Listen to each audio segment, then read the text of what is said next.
কি অবস্থা তোর? কি অবস্থা তোর? এই চলতেছে আরে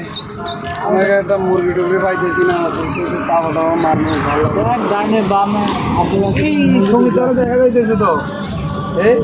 সুমিতা এখানে আমরা বলে থাকে ভাই এই তো ঘুরতেছি এদিক বসো সামনে সব তোমার বসে আছো রে বসে আছো যে ভাই মনে জ্বালা বলেছি কি করতাম ভালো লাগে না একা একা ভালো লাগে না ভাই তুইও ভাই আমাদের মতো কিভাবে করে থাকবে তার মানে মোটরসাইকেল নিয়ে ভালো লাগে না ঘুরতে আইসি কিছু না কত সুন্দর মোটরসাইকেল দিয়েছি আমরা দুজন মিলে রিল্যাক্সে ঘুরতেছি খালি কপালটা খারাপ কিসের ভাই তোমার কি কিসের দরকার ভাই আমাদের তো কোনো কিছুর অভাব নাই দেখতে আল্লাহ দিল সব আমাদের ভরপুর যেটা যখন যেটা চাইতেছিস তখন সেটাই পাইতেছি তুমি চিন্তা করে এখানে বসে আছো না শুরু হয়ে গেছে বাজিরে ভাই ভাই আমি মনে জ্বালা বলে আছি তোরা যদি এখানে আসে আমাকে ডিস্টার্ব করছ আমি একটু শান্তিতে থাকতে দিই তোরা বই আমি জায়গা